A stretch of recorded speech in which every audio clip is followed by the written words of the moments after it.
جناب زید کوفہ میں مقیم ہو گئے. جب کوفہ میں مقیم ہو گئے جناب زید تو جناب زید کو کوفہ میں مختلف لوگوں سے ملنا شروع ہوا. جناب زید نے ملتے ملتے کوفہ میں، کیونکہ اس سے پہلے کوفہ میں ایک تحریک، دو تحریکیں شروع ہوئی تھی.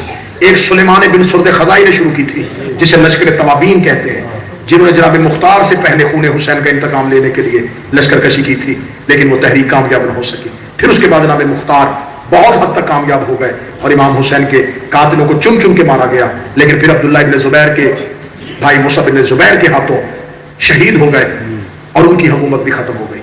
اب کوفہ میں لوگ موجود تھے، قیادت کرنے والا کوئی نہیں تھا. اور یہ حسین کے بیٹے سجاد کا وہ شیر بیٹا ہے کہ جس نے جب سارے کوفے میں 6 مہینے یا 1 سال رہ کے لوگوں کو اکٹھا کیا، اکٹھا کرنے کے بعد اس نے حشام کو خبر پہنچائی کہ تو اپنے مخبر بھیج کے میری مخبری نہ کروا کہ میں کیا کرنے لگا ہوں.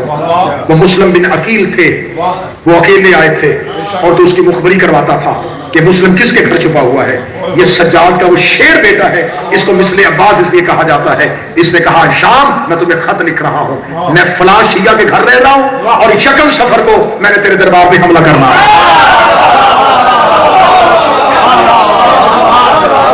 یہ آل محمد کے گھر کا وہ شیر ہے جس نے تاریخ اور وقت بتا کے 121 ہجری ہوگی، یکم سفر ہوگا. اور یہ اشعار اگر میں پڑھنے میں کامیاب ہو جاتا، جناب زید نے کہا تھا اپنے کوفے کی دیواریں اونچی کروا، کیا بات ہے، اپنے دارالعمارہ کے مینار اونچے کروا، کیا بات ہے، اگر تیری دیواروں میں ضرورت ہے تو مجھے روکے، میں یکم سفر کو تیرے دربار پہ حملہ کروں گا، میں تم سے کوفہ چھین کے رہوں گا. بسم اللہ. ساتھ بیٹا یحییٰ بن زید بھی تھا. 300 کا دستہ جناب زید کے ساتھ تھا. کوفہ کے باہر سے آئے، کوفہ، بصرہ، یمن تک کے گورنر کوفہ پہنچ چکے تھے کہ اس رات زید نے حملہ کرنا ہے، ہر صورت میں ہم نے کوفے کو محفوظ رکھنا ہے. اور اس لمحے کوفے کے زندان میں 80,000 علی کے شیعہ موجود ہیں. اور جناب زید نے اعلان کر کے کہا تھا کہ میں شیعوں کو آزاد نہیں کرواؤں گا، میں کوفے پہ حملہ بھی کروں گا اور یکم سفر کو حملہ کروں گا. 3 شہروں کے گورنر کوفہ کے باہر اپنے لشکر لے کے کھڑے تھے. کوفہ کی دیواروں کے اوپر تیر انداز بٹھائے ہوئے تھے، میناروں کے اوپر تیر انداز بٹھائے ہوئے تھے کہ کب باہر سے زید آئے گا اور حملہ کرے گا. کوفے کے دروازے بند کر دیے گئے تھے، کرفیو نافذ کر دیا گیا تھا کہ آج رات حسین کے بیٹے نے، سجاد کے بیٹے نے، علی کے لال نے حملہ کرنا ہے. پورا کوفہ کرفیو میں تھا اور یہ باہر دیکھ رہے تھے کہ کس رستے سے زید حملہ کرنے کے لیے آئے گا. ہم نے چاروں طرف سے کوفے کا حصار کر لیا گیا ہے، لیکن جو جناب زید کا نعرہ تھا العزت باللہ، عزت صرف اللہ کے لیے ہے. کوفہ والوں کی نیندیں اس وقت حرام ہو گئی جب یہ آواز کوفہ کے باہر سے نہیں، دارالعمارہ کے مینار سے آئے.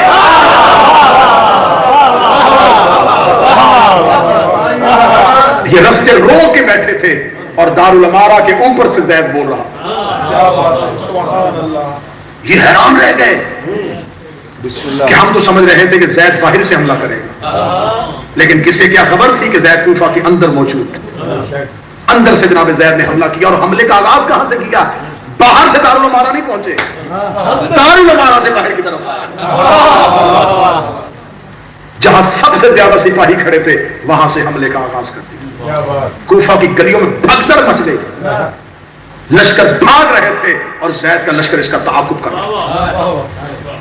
تعاقب کرنے کے بعد کوفہ کی مرکزی مسجد سے اعلان ہوا کہ کوفہ کے رہنے والے مرکزی مسجد میں پہنچو، جلدی مسجد میں پہنچو تاکہ ہم تمہیں امان دیں. جناب زید گلیوں میں اعلان کر رہے تھے کہ دھوکے میں نہ آنا، کوفہ والوں یہ تمہیں امان نہیں دیں گے، امان تمہیں سجاد کا بیٹا دے گا. کوفہ والوں تم نے بڑی بے وفائیاں کی ہیں، تمہیں میرے دادا علی کے ساتھ بے وفائی کی تھی، حسن کے ساتھ بے وفائی کی تھی، مسلم کے ساتھ بے وفائی کی تھی، میرے ساتھ بے وفائی نہ کرنا. میں وعدہ کرتا ہوں میں آج کی رات تمہاری آزادی کی رات لکھواؤں گا. آج کے بعد میں کوفہ آزاد کروا دوں گا اور شام میں حملہ کر دوں گا. میں دمشق کے تخت پہ سجاد کے بیٹے باقر کو بٹھاؤں گا. میں مدینہ سے لے کے شام تک آل محمد کے نوکروں کو سرداریاں لے کے دوں گا. ان کے دھوکے میں نہ آنا.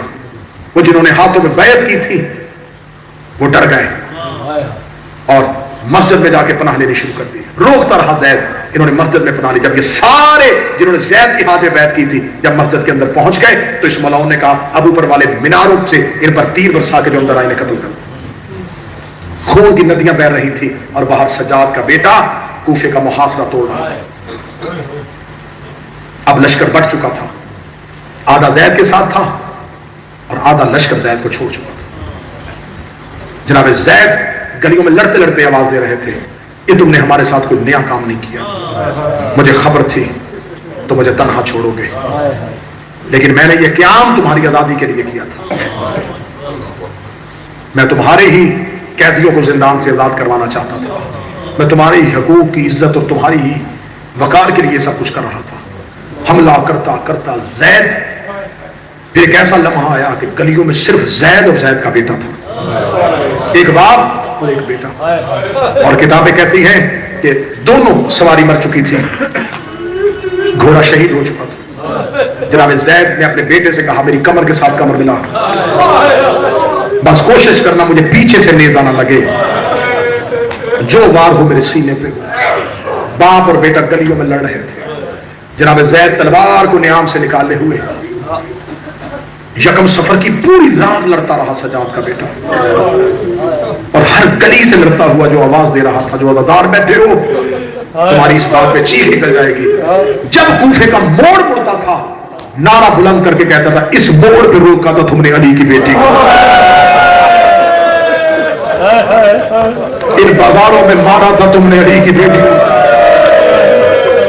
اس موڑ پہ مارا تھا تم نے محمد کی بیٹی کو. بس سادات و غیر سادات مجھے معاف کر دینا, اور تیر ہیں جو آل محمد کو نہیں بھولتے. ایک تیر جو عباس کی مشکیزے پہ لگا, ایک تیر جو اصغر کی گردن پہ لگا, ایک تیر جو حسین کی پیشانی پہ لگا. بس لڑ رہا تھا سجاد کا بیٹا زید, کوفے کی میناروں پہ فجر کی اذان مؤذن دے رہا تھا جب ایک سنسناتا ہوا تیر آ کے پیشانی پہ لگا, پیشانی پہ تیر لگا. بیٹے نے زخمی باپ کو سنبھالا, ساتھ چند نوکر لے کے کوفے کے ایک شیعہ کے گھر چلے گئے. جناب زید کا سپاہی تھا, طبیب کو بلایا گیا. جب طبیب آیا طبیب نے دیکھا کہ تیر پیشانی کے اندر چلا گیا ہے, دماغ میں پیوست ہو چکا ہے. اس نے تیر نکال لوں گا تب بھی موت ہے, تیر رہنے دوں گا تب بھی موت ہے. یہ ہے سجاد کا بیٹا. جب طبیب نے کہا میں تیر نکالوں گا تو موت فوراً واقع ہو جائے گی, تیر رہنے دوں گا تو تڑپ تڑپ کے موت آئے گی. مولا زید نے آنکھیں کھولی, آنکھیں کھول کے طبیب کو کہنے لگے تیر نہ نکال, میری ابھی نماز باقی ہے.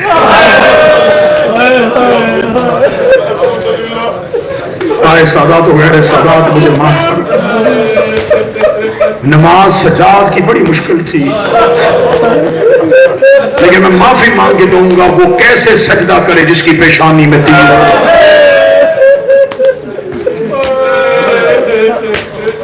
کتابیں کہتی ہیں رخسار کے بل سجدہ کیا. بیٹا دیکھ رہا تھا جب باپ نے سجدے کی تسبیح کو مکمل کیا, نماز مکمل کی. جناب یحییٰ کو کہا جعفر صادق کو میرا سلام کہنا. آخری وصیت جناب زید کی. جناب زید رو کے کہتے ہیں یحییٰ میرے دفنانے کے بعد مدینے نہ جانا. میں ماتمیوں سے معافی مانگ کے جملہ پڑھنے لگا ہوں. جناب زید نے کہا یحییٰ مجھے دفنانے کے بعد مدینے نہ جانا. یا یہ والے بابا کہاں جاؤں؟ فرمایا مجھے دفنا کے سیدھا کربلا جانا. کوفہ سے کربلا قریب ہے, کربلا جا کے عباس کی قبر پہ جا کے کہنا کہ زید نے کوشش بڑی کی تھی.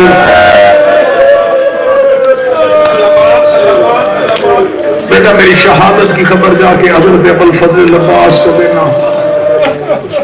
طبیب نے تیر کھینچا اور باپ کا سر بیٹے کے زانوں پہ. یہ جو آج دو سفر کی فجر تھی, فجر کے بعد کوفہ میں جناب زید اپنے بیٹے یحییٰ کی گود میں سر آیا. یحییٰ گود میں بابے کا سر رکھ کے کوفہ میں آسمان کی طرف دیکھ کے کہہ رہا تھا میرے اللہ جو لگتے تھے وہ مارے گئے، جنہوں کا دعویٰ تھا وہ چھوڑ کے چلے گئے، میرے اللہ کوفے میں میرا کوئی نہیں ہے، مجھے بتا میں اپنا بابا دفناؤں گا؟ جو رو پڑے ہو، جو سید بیٹھے ہو، میں تمہاری طرف سے کہتا ہوں اے درگار یحییٰ، آپ نے کوفہ میں کہا تھا میرے اللہ میں اپنا بابا کہاں دفناؤں؟ یہ آپ کا حوصلہ تھا، لیکن پرسہ ہے تیرے اس سجاد کا جو شام میں کہہ رہا تھا میرے اللہ میں سکینہ کہاں دفناؤں؟ بابے کی قبر بنانا آسان تھا، بہن کو قبر بنانا بڑی دردناک شہادت ہے جناب زید کی۔ تابوت ہے، میں دو جملے جناب سجاد کے بھی پڑھوں گا، شہزادی فضہ کا بھی ایک جملہ پڑھوں گا تاکہ کوئی آنکھ خشک نہ یہاں سے اٹھے۔ جناب زید ابھی چھوٹے تھے، جناب زید دیکھتے تھے کہ میرا بابا سجاد ہر وقت ہوتا ہے۔ ایک دن جناب زید چلتے چلتے وہاں آئے جہاں پر جوان بھائی باقر بیٹھا، جناب باقر کی گود، جناب باقر اولاد کی طرح پیار کرتے تھے جناب زید سے، بھائی کی گود میں آگے بیٹھ کے کہتے باقر مجھے بتا بابا روتا کیوں ہے؟ جناب باقر نے گود میں جناب زید کو بٹھا کے کہا زید میری ایک پھپھی تھی جس کا نام سکینہ، میرا بابا سجاد اس سے بڑا پیار کرتا تھا، زید وہ شام کے زندان میں مر گئی تھی، میں نے اور میرے باپ نے اندھیری رات میں قبرستان مسافرہ میں اپنی اس بھوپھی کی قبر بنائی تھی۔ زید میرے بابا کے ایک بھائی تھا، نام جس کا علی اکبر تھا، اس کے سینے میں پرچی لگی تھی، ایک قاسم تھا جس کے چہرے پماد ہوئے تھے۔ جناب زید نے بچپن میں باقر سے کربلا سن لی، پھر اس کے بعد کتابیں کہتی ہیں زید ہر لمحہ روتے تھے، زید نے تلوار چلانا سیکھ لی۔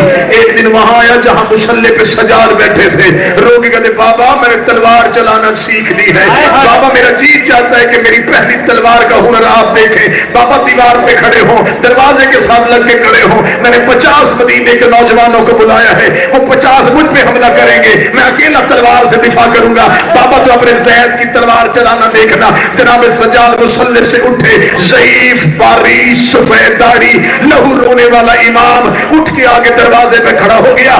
زید نے 50 نوجوانوں سے لڑنا شروع کیا، 50 کے 50 جب چوک سے دوڑ گئے، جناب زید نے پیچھے مڑ کے دیکھا، میرا بابا مجھے داد دے رہا ہوگا، میرا بابا مجھے مرحبا کہہ رہا ہوگا۔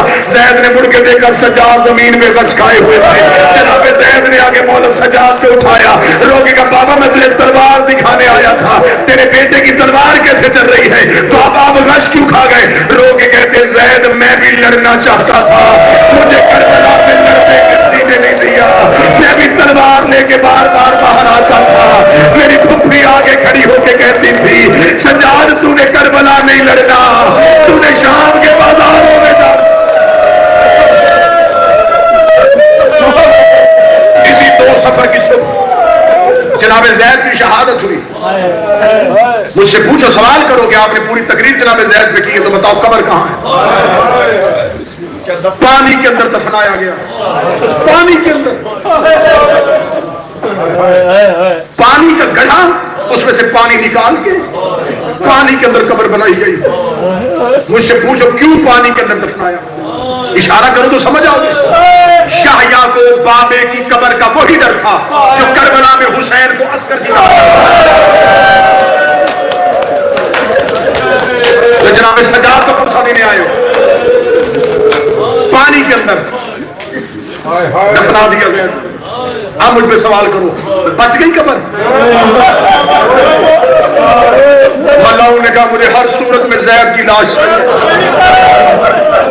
وہ جب طبیب تیر نکالنے کے لیے آیا تھا اس کا ایک غلام اس کے ساتھ آیا تھا، وہ کہتا میں نے ایک زخمی کو اس گھر سے جاتے ہوئے دیکھا ہے، وہ زخمی تھا لیکن اس کے بعد اس کا لاشا اٹھا کے لے کے گئے، باب کناسہ کے پیچھے جو پانی ہے نا وہاں پر اس کو دفنایا۔ انہوں نے پانی خشک کروایا، انہوں نے قبر کے اندر سے جناب زید کی لاش نکالی۔ سخت مضمون ہے، ممبر پہ نہیں پڑھا جاتا لیکن میں تیرے رونے کے لیے پڑھ رہا ہوں۔ لاش صرف نکال لی نہیں، انہوں نے کوفے کی گلیوں میں لاش کو گھسیٹا، رسیاں ڈال کے جیسے مسلم کی لاش کو کوفے کی گلیوں میں گھسیٹا گیا۔ اب مجھ پہ سوال کرو کہ کیا لاش گھسیٹنے کے بعد ان کے اندر کی آگ بجھ گئی؟ انہوں نے باب کناسا پہ جا کے زید کی لاش کو لٹکا دیا. پورا سال زید کی لاش وہاں لٹکی رہی. اور سید الصاغرین تو کتنا غریب ہے، اس امت نے تجھے تازیانے مار مار کے بھی اپنی دشمنی ختم نہیں کی. 1 سال کے بعد اسی کے بیٹے ملعون ولید نے جناب زید کی لاش اتاری اور کہا آگ میں جلا دو. آج بھی جناب زید کی جہاں قبر ہے زید کا لاشا نہیں ہے. میرا امام فرماتا ہے، میں اس لیے یہ مصحف پڑھ رہا تھا، میرے مولا فرماتے جو میرے بیٹے زید کو روئے گا وہ جنت میں زید کے ساتھ رہے گا، کیونکہ یہ وہ مظلوم ہے جس کی لاش پہ کوئی رونے نہیں آیا تھا. یہ وہ مظلوم ہے جس کی قبر پہ آج تک کوئی رونے نہیں گیا، کیونکہ علامتی روزہ بنا ہوا زید بن علی کا، نہ کوئی قبر ہے نہ کوئی لاش ہے. زید کی لاش ہوا میں اڑا دی گئی، زید کی لاش کو جلا دیا گیا. وہ تو شام غریبہ سجاد کے لیے حسرت لے کے آئے تھے، انہوں نے وہ حسرت سجاد کے بیٹے سے پوری کی. زید کی لاش کو جلایا گیا. میں 2 جملے پڑھوں گا صرف اس شہزادی کے تاکہ بانی کا حکم بھی پورا ہو جائے. 2 لوگ زینب کے ساتھ شام میں رہے تھے، ایک سجاد ایک فضا. فضا آگے چلتی تھی، سجاد پیچھے چلتا تھا. سارے رستے میں فضا نے اپنے پاؤں نہیں بدلے، جہاں سے پاؤں اٹھاتی نیچے سے زمین سرخ ہو جاتی. جناب زینب رو کے کہتی اماں پاؤں کیوں نہیں بدلتی؟ رو کے کہتی کیسے بدلوں میں پاؤں اٹھاؤں کسی شرابی کی نظر تیرے پاؤں پہ چلی جائے، میں قیامت والے دن جواب کیا دوں گی. جب دربار میں آ کے کھڑی ہوئی، ابھی یہ رات گزر گئی کہ صبح کیا ہوگی 3 سفر، شکم سفر کو آ کے کھڑی ہوئی تھی شام کے باہر. کل کا جو دن طلوع ہوگا، کل آئی ہے دربار کے اندر. 15 اذانیں سنی ہے علی کی بیٹیوں نے شام کے باہر، 15 اذانیں کھڑی رہی ہے محمد کی بیٹی شام کے باہر. 3 سفر کو دربار کے اندر داخل کی گئی ہے. جس حالت میں داخل کی گئی ہے میں غیر سید میں پڑھ نہیں سکتا. رسی ایک تھی، قیدی زیادہ تھے. وہی رسی یاسین کے گلے میں تھی، وہی رسی کوثر کے گلے میں تھی. دیوار کے ساتھ لگ کے کھڑی ہوئی علی کی بیٹیاں. اس ملعون نے شراب کا جام تخت پہ رکھا. یہ ملعون کہہ کا مار کے کہتا ان میں سے زینب کون ہے؟ میں نہ پڑھتا، میں مر جاتا اس جملے سے پہلے. جب اس ملعون نے کہا ان میں سے زینب کون ہے، ایک نے آواز دی وہ جو سامنے سفید سر والی ضعیفہ ہے، اس کی کمر کے پیچھے کھڑی ہے علی کی بیٹی. اس نے کہا یہ سفید سر والی ضعیفہ کون ہے؟ کہنے لگا یہ ان کی کنیز ہے. کہتا کنیزیں تو پیچھے کھڑی ہوتی ہے، یہ آگے کیوں کھڑی ہے؟ وہ کہتا ہم نے پورے رستے سے بڑا مارا ہے، اس نے علی کی بیٹی کا پتہ نہیں چھوڑا. کہتا میں دیکھتا ہوں تمہارے ظلم میں زیادہ طاقت ہے یا اس کے حوصلے میں زیادہ طاقت ہے. ایک ملعون کے ہاتھ میں کوئی لوہے کی چیز تھی، وہ لے کے فضا کے قریب گیا. اس نے فضا کے سر پہ اجر رسالت رکھا. فضا کے چاندی جیسے بال یاقوت کی طرح سرخ ہوئے. فضا کے بالوں پہ لہو کی لکیر آئی. علی کی بیٹی نے فضا کی سر پہ کمر سر مارا. رو کے دی امنا فضا پردہ چھوڑ دے. فضا رو کے کہتی یا ماں نہ کہے یا پردہ چھوڑنے کا نہ کہے. مجھے بتا آج فاطمہ ہوتی تو کیا تیرا پردہ چھوڑ دیتی؟ بی زینب نے کہتی اما فضا بھی تیرا زخمی ہوتا میں برداشت نہیں کرتی. فضا نے اپنے سفید بالوں کو ہٹایا. ہٹا کر اس دربار میں کوئی حبش کا رہنے والا ہے. 300 حبشیوں کی تلواریں نیام سے نکلی. پورا حبشی قریب آیا.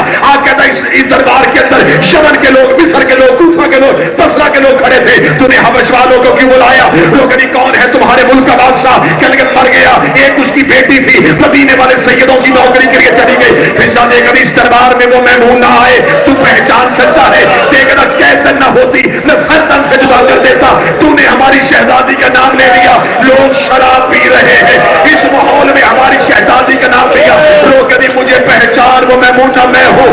رو کے کہنے کا تو میمونہ ہے، کیوں چھوڑی سیدوں کی نوکری، کیوں آئی شرابی کے دربار میں؟ رو کہتی پردہ کر اکیلی نہیں آئی. علی کی بیٹیاں ساتھ کھڑی ہے، محمد کی بیٹیاں ساتھ کھڑی ہے. اتنا جملہ کہنا تھا کہ حبشی نے اشارہ کیا. حبشیوں نے یزید کو کہا ہم تیرا سر گھیرے میں لے لیں گے ورنہ فضا کی رسیاں کھول دے. اسے فضا کی رسیاں کھولو. زینب کڑیوں میں تڑپ گئی. رو کے دی عباس فضا کے وارث آ گئے. فضا کے وارث آ گئے. آخری 1 منٹ زینب کا کوئی وارث نہ آیا. ساتھ رہی علی کی بیٹی کے، اتنا ساتھ رہی. سب مدینے چلے گئے، نہیں گئی فضا زینب کی قبر سے. بیٹھ گئی زینب کی قبر پہ منہ رکھ کے. آخری سانس سے تھی فضا کی.